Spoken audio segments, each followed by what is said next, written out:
Coach, just kind of talk about the defensive line in general and how they've kind of gelled here over the first couple weeks. We got a good mix of older guys and younger guys. There's some guys that's played a lot of football, and there's guys that haven't. All right, so that's kind of the group that we got.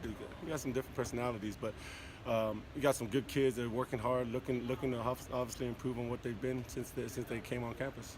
Coach Tibisar said last week, it's tough, having not quite a ton of bodies on the defensive line, but you guys got to make, do with what you can.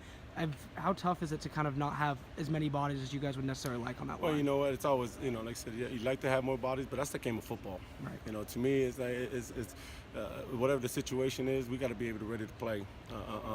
If we have 9 bodies or 14 bodies, or we can go in the game with 5 bodies and end up with 2 bodies left. Right.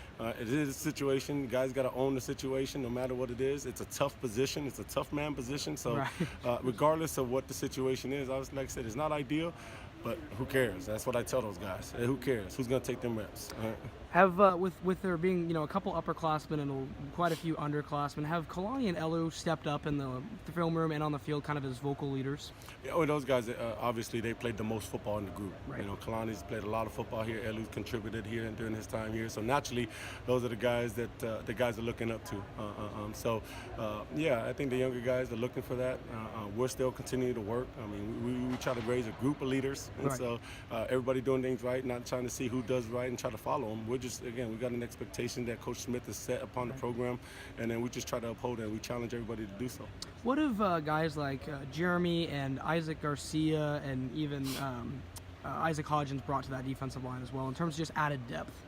Well, number one is they're all great kids. I tell you what, man, when Coach Smith took the job, one of the things he talked about is they're going to build this program right with the right people. And with Isaac Garcia coming back, he was already part of this program, and him coming back to our program, and then Isaac Hodgins and then Jeremy Reitner. I mean, you talk about great students, great people, excelled in the classroom, that want to do things right, they're willing to do what it takes to win football games. So we're heading in the right direction, but if we continue to bring those type of kids into our program.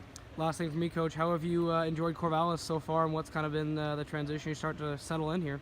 Like I said, I've been in college football for a while. So Corvallis, I've been a Northwest guy. I spent most of my career here in the Northwest.